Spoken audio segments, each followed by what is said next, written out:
الحمد للہ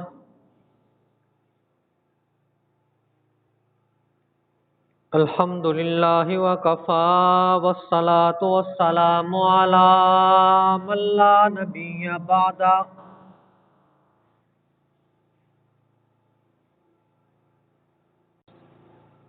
ارسلہ بالحق بشیرا ونذیرا وداعیا الی اللہ بإذنہ وسراجا منیرا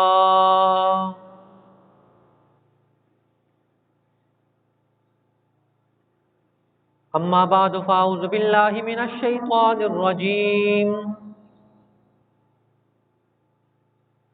بسم اللہ الرحمن الرحیم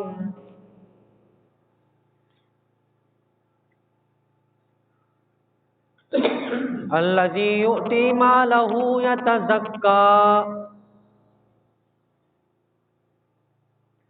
وما لأحد عنده من نعمة تجزى إلا ابتغاء وجه ربه الأعلى ولسوف يرضى آمنت بالله صدق الله العظيم وبلغنا رسوله النبي الكريم ونحن على ذلك لمن الشاهدين والشاكرين والحمد لله رب العالمين۔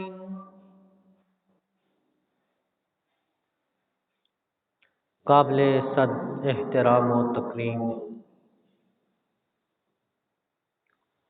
میرے واجب الاحترام دوستوں، بزرگوں، عزیز نوجوان ساتھیوں،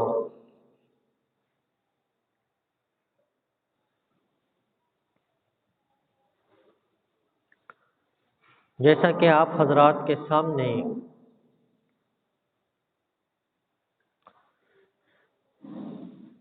سیدنا ابو بکر صدیق رضی اللہ تعالیٰ عنہ کے متعلق کچھ معروضات پچھلے جمعے پہ عرض کی تھی۔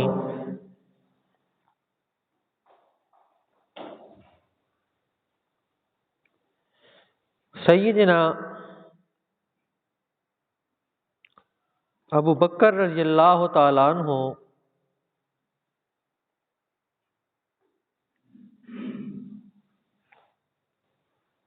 اسلام سے پہلے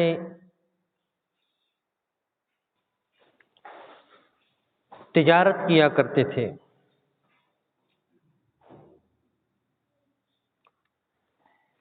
اور علاقے میں ایک جانی پہچانی اور معروف شخصیت تھی،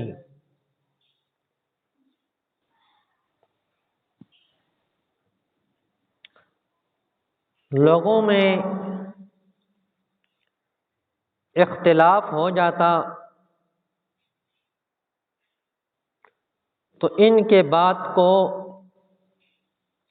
آخری فیصلہ مانا جاتا،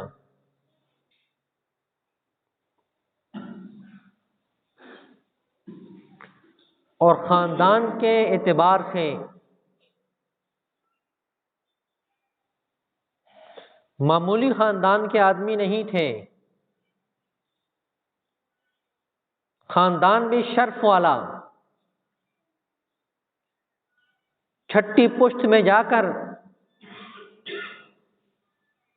رسول اللہ صلی اللہ علیہ وسلم کا اور آپ کا خاندان ایک ہو جاتا ہے۔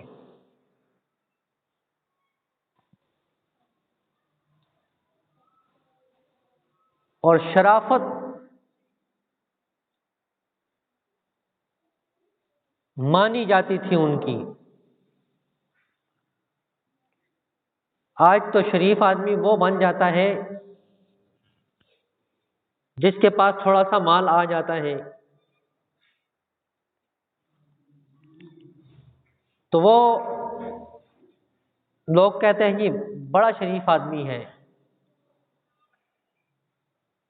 منہ کے سامنے بھی اس کی تعریف کرتے ہیں، جی بہت اچھا آدمی ہے، پیچھے سے اس کو گالیاں دیتے ہیں۔ لیکن ابو بکر صدیق رضی اللہ تعالیٰ عنہ کی شرافت مانی ہوئی تھی اور دیانت بھی مانی ہوئی تھی، امین آدمی تھے۔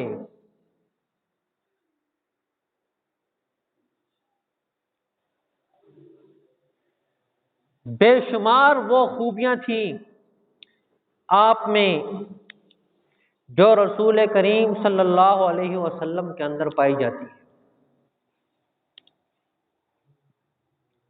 بچپن کے ساتھی،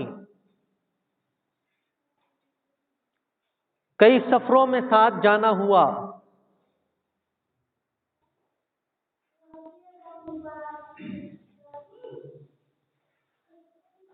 اور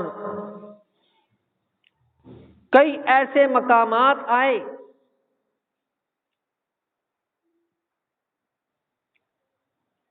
کہ ان کو دیکھ کر پہچانا جاتا تھا یہ پہلا ساتھی ہے۔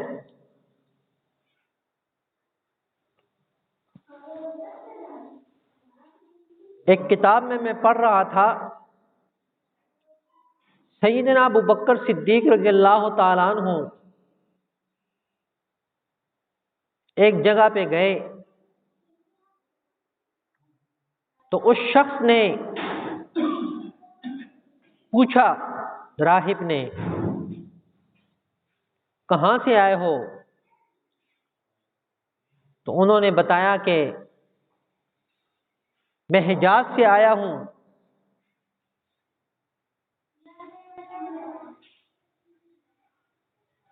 باتوں باتوں میں پوچھتے پوچھتے وہ وہاں تک پہنچ گیا جہاں سے رسول اللہ صلی اللہ علیہ وسلم کے آنے کی بات تھی۔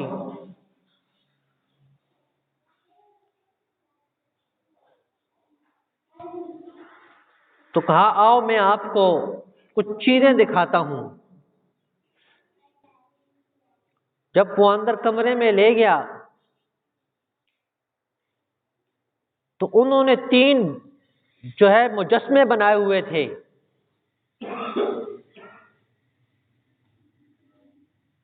اس میں سے چادر ہٹا کے پوچھتا ہے یہ کون ہے؟ تو صدیق اکبر نہ پہچانتے ہو یہ کون ہے؟ انہوں نے کہا یہ تو محمد ہے، عبداللہ کا بیٹا ہے، میرا دوست ہے۔ یعنی دیکھو ان کی عقل کہ کتاب میں سے انہوں نے دیکھ کے مکمل صورت بنا لی۔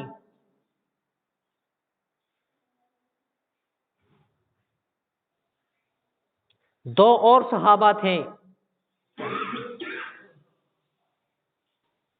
تو اس نے کہا کہ ان کا جو سب سے پہلا ساتھی بنے گا وہ آپ ہوں گے۔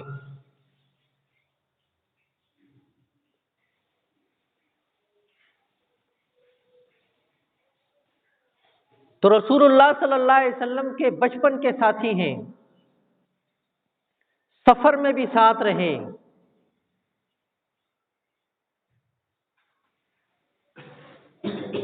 اور جب آپ صلی اللہ علیہ وسلم پر نبوت کا ظہور ہوا تو آپ نے خاندان کے ان چیدہ لوگوں میں بات چلائی جو بالکل قریب تھے، تو ان سب میں سب سے پہلے ایمان لانے والے جو تھے وہ صدیق اکبر رضی اللہ تعالیٰ عنہ تھے۔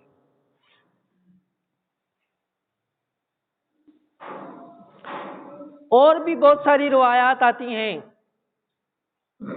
کہ پہلے ایمان قبول کیا، سیدنا علی المرتضی رضی اللہ تعالیٰ عنہ نے ایمان قبول کیا، سب سے پہلے اسلام لائے تو وہ چھوٹی عمر کے تھے، چھوٹا بچہ وہ کسی کے ساتھ تعاون نہیں کر سکتا، وہ خود کفیل نہیں ہوتا۔ ایک روایت میں آیا کہ زید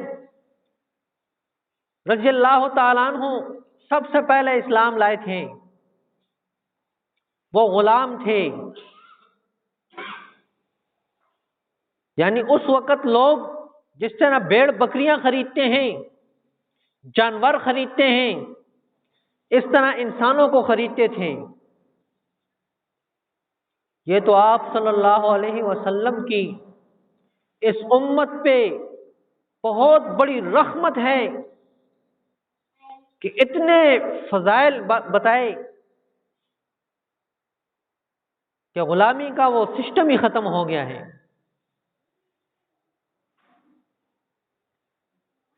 جس نے جان بوجھ کے روزہ توڑا وہ ایک غلام آزاد کر دے، جس نے قسم اٹھا لی کہ میں اپنی بیوی سے ملاقات نہیں کروں گا، اس نے قسم توڑ دی، ایک غلام آزاد کر دے، قسم کا کفارہ ہو جائے گا۔ بے شمار باتیں ہیں، اور کئی غلاموں کو آزاد کروا دیا۔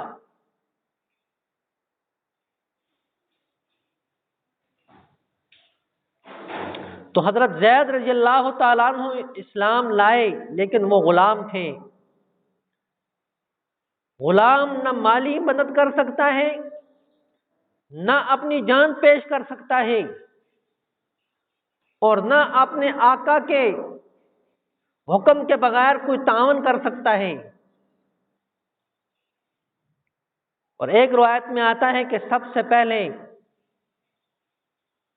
سیدہ خدیجہ رضی اللہ تعالی عنہا نے اسلام قبول کیا ہے، تو اس وقت عورت کی وہ مقام اور عزت نہیں تھی جو اس وقت ہے۔ اسلام کے بعد جو مقام اور عظمت عورت کو ملی ہے اس وقت نہیں تھی۔ تو ان کا اسلام لانا بھی وہی فائدہ نہیں دے سکتا تھا، اور سیدنا ابو بکر صدیق رضی اللہ تعالیٰ عنہ خود مختار تھے۔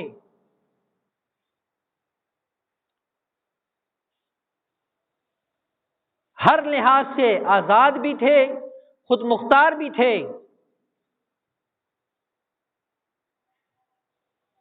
اپنا فیصلہ خود کرتے تھے۔ جب وہ اسلام لائے تو آپ صلی اللہ علیہ وسلم کو فائدہ پہنچا، مالی اعتبار سے بھی اور جانی اعتبار سے بھی۔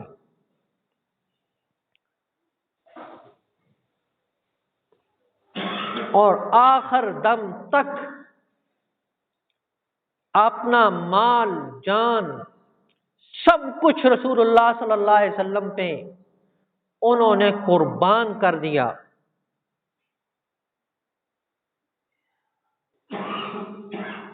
تو سب سے پہلے جو ایمان لائے تھے، اسلام میں داخل ہوئے تھے، وہ سیدنا ابو بکر صدیق رضی اللہ تعالیٰ عنہ تھے۔ دعا ہے کہ اللہ رب العزت مجھے بھی اور آپ کو بھی حق اور سچ کا ساتھ دینے کی توفیق عطا فرمائے۔ وما علینا الا البلاغ۔